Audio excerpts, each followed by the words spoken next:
So let's take a look at Google Earth.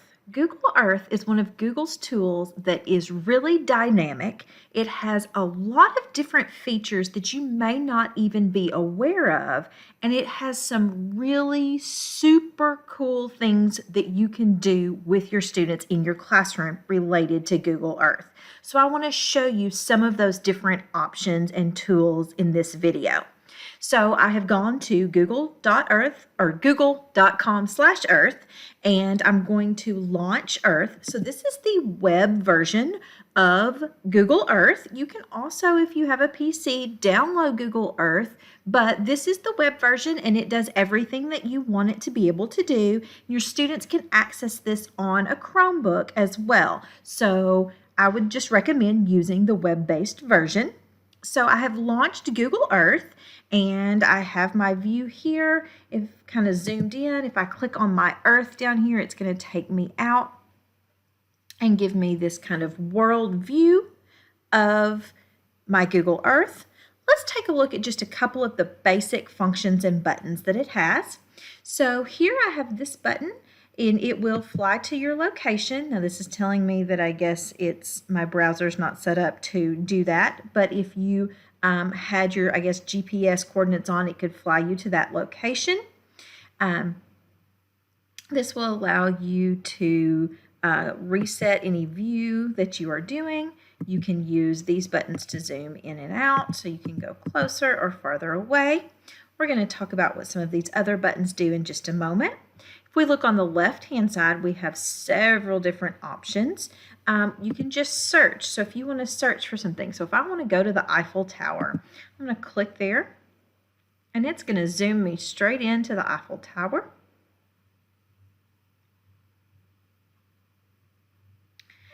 And so it's going to show me where I am here, and I am zoomed in there. And then I can always zoom in closer if I wanted to be able to take a better look at the Eiffel Tower and see what that looks like. This is also where you can take our little guy, just like we have the little guy in Google Maps, and we can drag him over, and any place there's a little circle is going to be a picture, or any of the blue lines or the street views. I can drop them in, and it's going to fly me down to that location, and it's going to let me do a street view, so I can see someone has uploaded this picture, so people are hanging out around the Eiffel Tower, and I can kind of change my location, change my view, and see that picture. So you can use that to zoom into a street view. Let's see what some other options are. So I'm going to skip a few of these for now, but I do want to show you that this option is map style. So if I zoom all the way back out on Google Earth, and then I click on map style, I actually can choose to have clean, no borders, no labels, nothing on there. I'm just basically seeing the Earth as it is.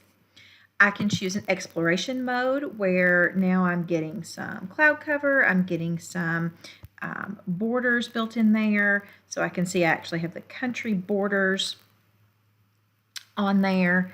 Now with that option, I can do everything. That's going to add some more labels, and so if I zoomed in even further, I would see roads and landmarks. Or you can actually choose custom, and you can turn on and off which things you want to be on your map as you're looking at Google Earth. You also have the ability to turn on 3D buildings, animated clouds, grid lines, those kinds of things. So you have those options in map view to choose the style of map that you want. The last thing that I want to show you is in this section of the video is if I zoom in here and I can start seeing a little bit of labels. Let me change my map style once again so that I'm getting some labels of things here. And I'm going to click on this, what looks like a ruler, and you can actually measure distance. So if I wanted to know how far it is from some locations, I can go through and I can click. It's going to give me distance. And then I can actually, if I want to come back to my original spot, I can get both a perimeter and an area. Right now it's using the metric system, but you can always change it to miles, to feet, square miles, whatever you would like it to do. So you can get a quick idea of a distance between places or even the area that a place encompasses with that tool. So those are just a couple of basic tools. There's lots more to Google Earth that we're going to cover in the following sections. So the next part of Google Earth that I want to show you is something that I think you could really put to use in your classroom and is a really cool tool built into Google Earth, and that is Voyager. And you find that right here where you see the ship wheel thing, whatever that is called. Sorry guys, I don't know. But this is the Voyager part of Google Earth. And so I'm going to click on that. And when I do, it's going to load all kinds of kind of pre-made tours and pre-made functions that Google Earth has. And so when you first click on it, it's going to scroll across some of the kind of newer ones or ones that they're trying to highlight right now. But if you scroll down, you have several topics to choose from. You get some editor's picks, and then you get games, layers, street view, nature, culture, travel, and education. So let me just click on a couple of these to show you how it works. If I click on games, these are all kinds of quizzes. And so you can click on these, and so I'm going to click on the animal sounds one and just show you a little bit of what it looks like. Then I'll show you a couple of others. So it's going to launch this animal quiz. I'm going to say, let's go. And it is going to pop up a question. Surprisingly, this sound was not made from a computer. What animal did it come from? So I'm going to play the sound. And then it gives me 3 choices. So I'm going to guess which one I think it is. Looks like I was correct. And then when you hit next, it's going to take you to another question, and you can listen to the sound it makes. Click here.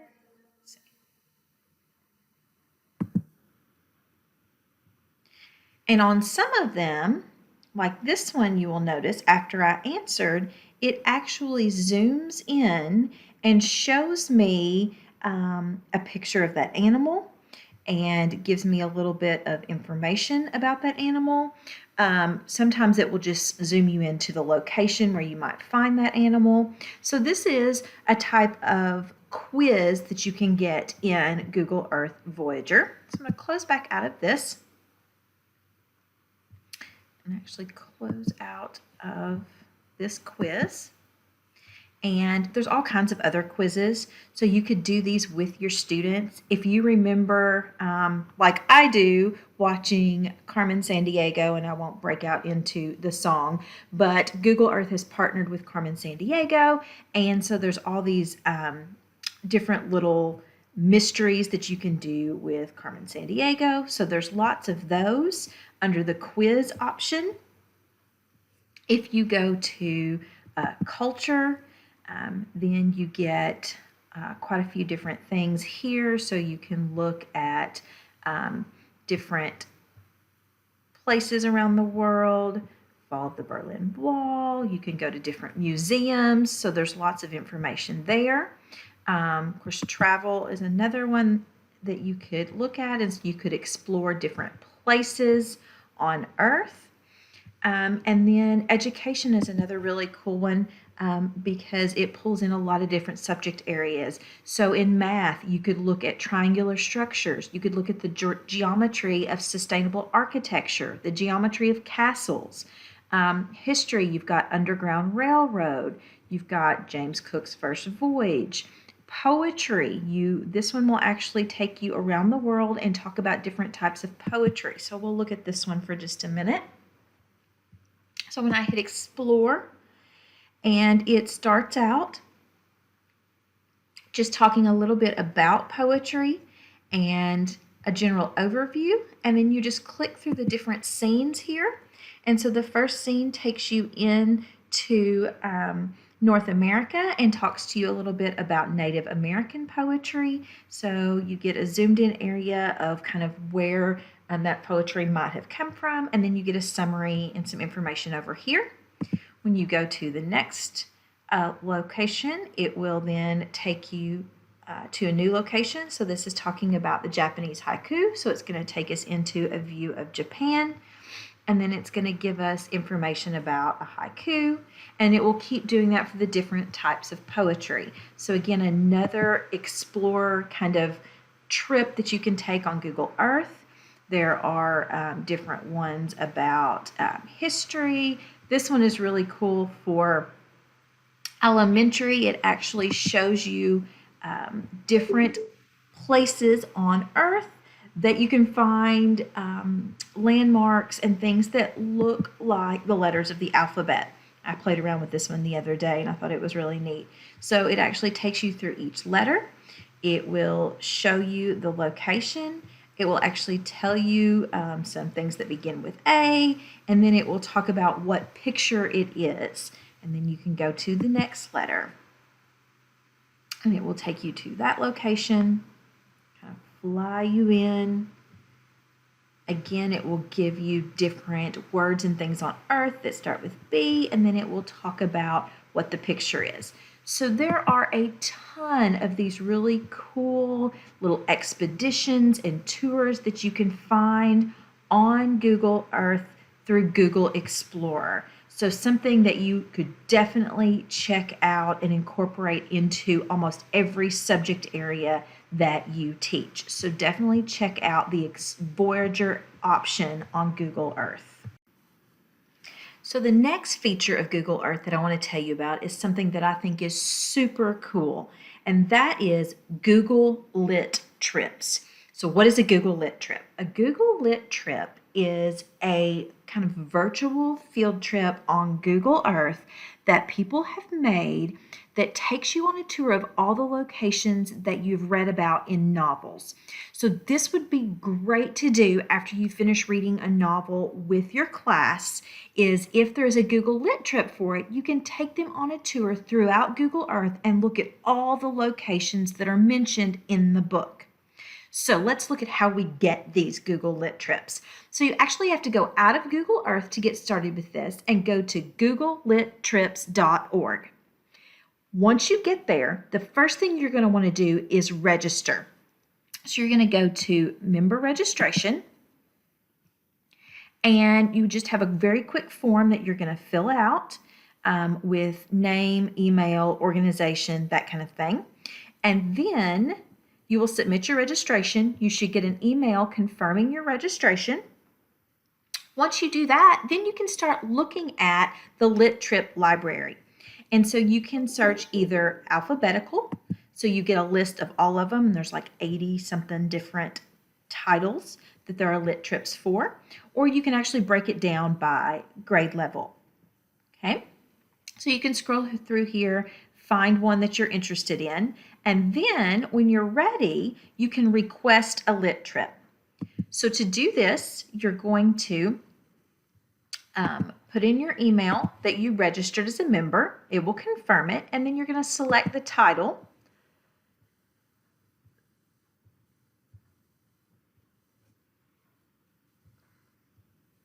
So let's see. Let's select the Aeneid, and then I'm going to hit Request Lit Trip. It's going to tell me that it should be sent to my email. So let's check our email and see if it's there.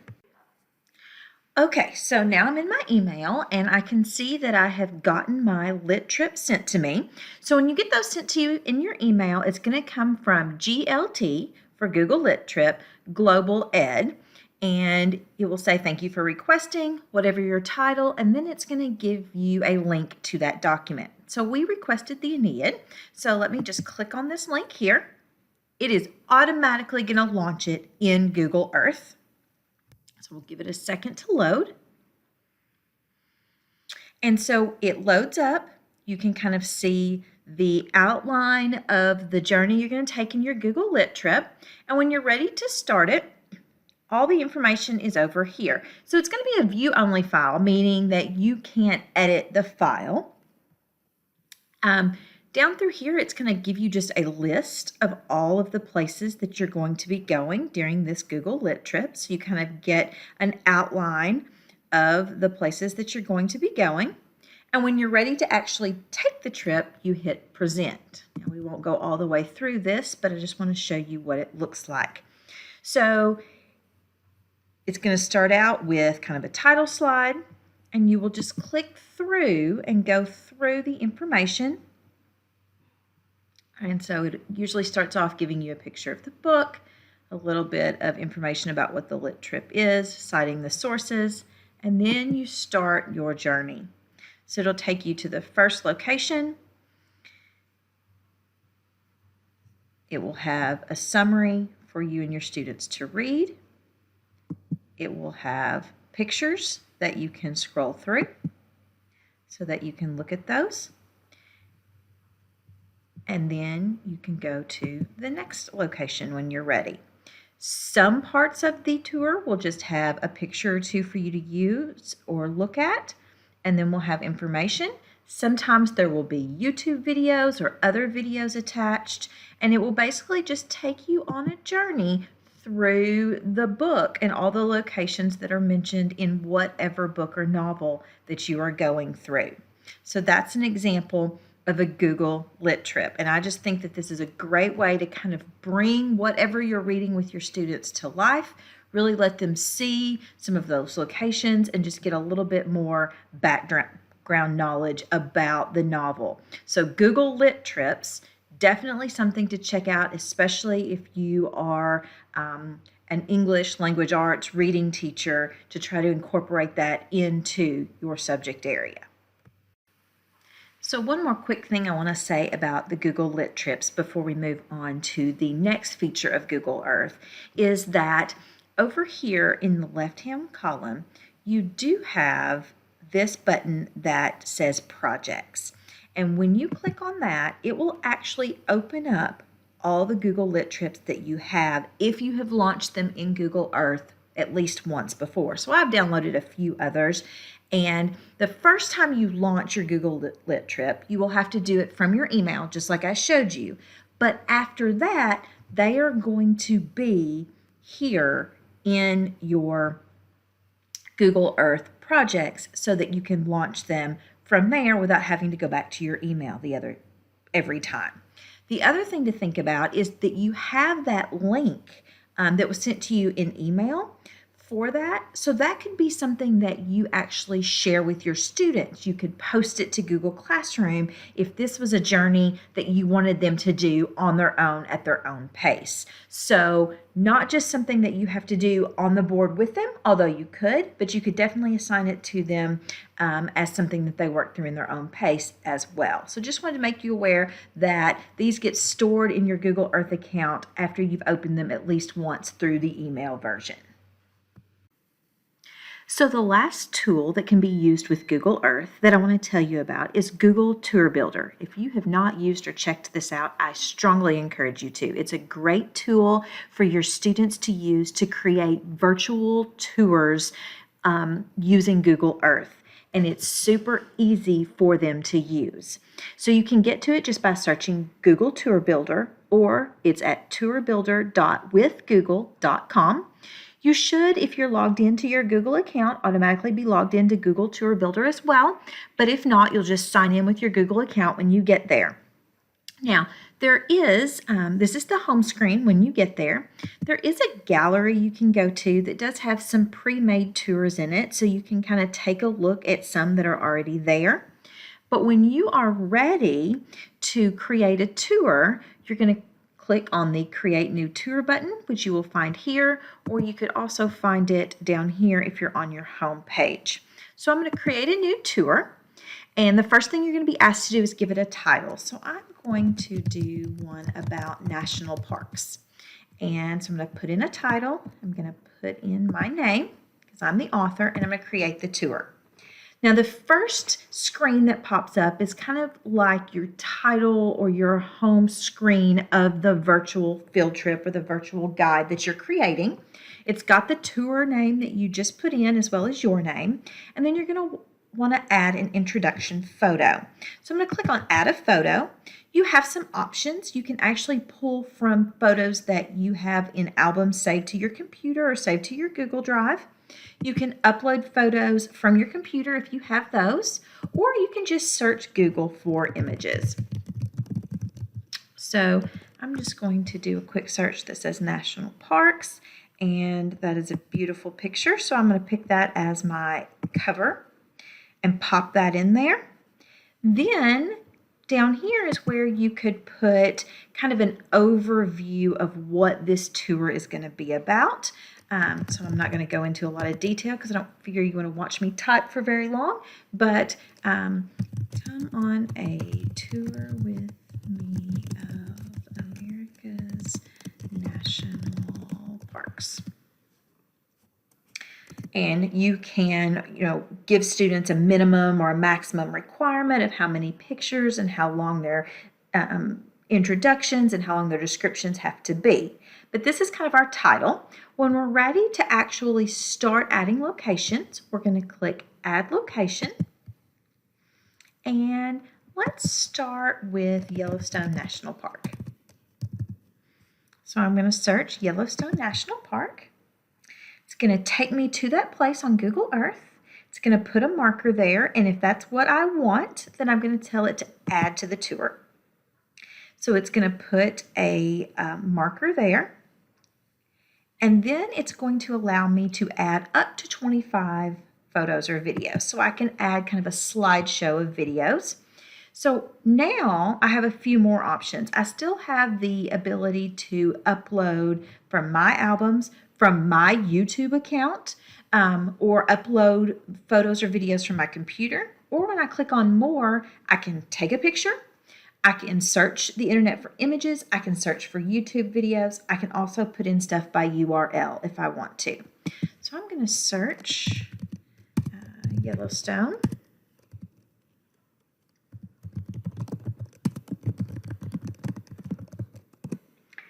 And it's going to bring up a variety of pictures. Remember, you can pick up to 25.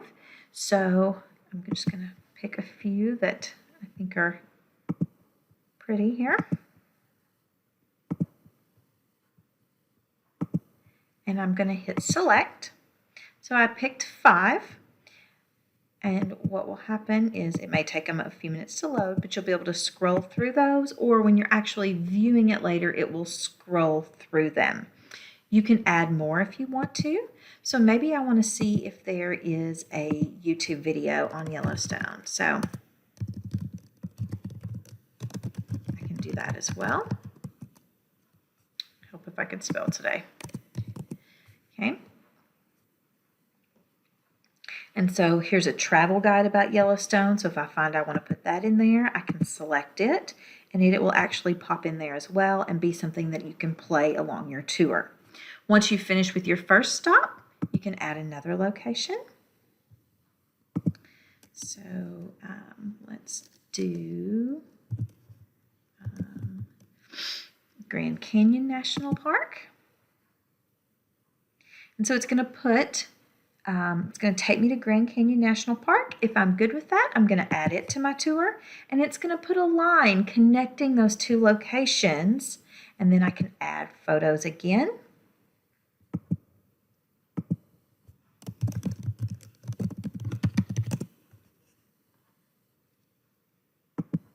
So I can pick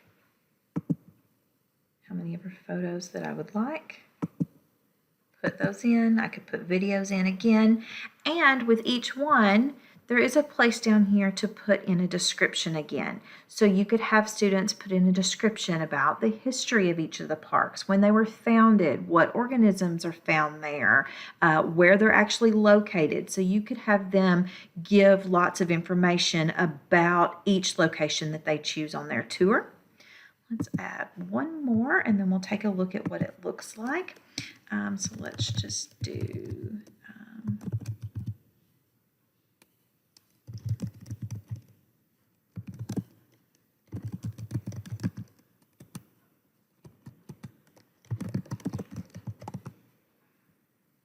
So we could do the Great Smoky Mountains National Park. So I'm going to add that to the tour. Add some photos.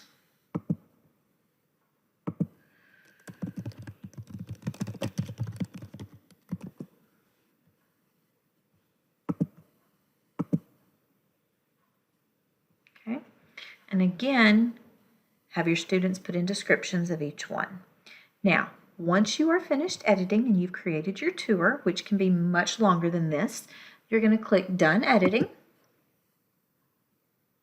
Then the students will want to share it with you, or you'll want to be able to view that. So you'll click Share. Automatically, the tour is made private. Just like when we create things in our Google Drive, they're made private and we have to share them with people for them to be able to see them. The same thing happens in Google Tour Builder. So you will want to make sure that you change, or you have your students change from private to anyone who has the link can view. Save it, and then all they have to do then is copy this link, and they can turn it into you via Google Classroom. They could email that link to you. You could embed that link into a Google site. Lots of different things that you could do with it there. Okay, so what does our tour actually look like when we want to view it? So if I go back to my introduction slide and I go up here to my menu, I have a few options. I can actually just play it in full screen within Google Tour Builder, or I can open it in Earth. Let's do both and see what it looks like. So first, if I just play it here in Google Tour Builder, it's just going to make this a full screen. It's going to put the Google map kind of as the big part of it, and then it's going to put my information over here. So I've got my introductory slide, the name of my project, my name, and the description. And when I'm ready, I can move on. And it's going to take me to my first location, which was Yellowstone. If I'd put in a description, it would show up here. And then I've got the pictures, which can be scrolled through, so you can look at those different pictures. If you put in a video, you would press play, and it would pop that out, and you would be able to watch that video that you put in there as well. And just close that out when you're ready, and you can move on to your next location until you've gone through the entire tour that's been built. The other option that you have for viewing is that you can actually view this in Google Earth. So you can have it pop open in Google Earth. So I'm going to go to Open in Earth, and when we do that, you're going to notice that it's going to look a lot like those Voyager or those Google Lit trips that we have. And so it pops open. It's actually opening up in My Projects. And when I'm ready, I'm going to hit Submit. Present, not Submit. Hit Present. It's going to load this tour. Going to start us out in our first location. Again, if I had put in a description, it would show up here. And then you can go through the pictures that are there. And you have a video that you can click on and watch as well. And then it will take you to the next location. And you can go through it in Google Earth, just like you could in Google Tour Builder. So either way is an option. Let me close this out and then go back to Tour Builder. I want to show you a couple of more things. So first of all, if I go back home, now that I have created this tour, it's going to show up in My Tours. And so any tours that I add will continue to show up here, and I can go here and I can launch those in Google Earth, or I can launch them just in Google Tour Builder.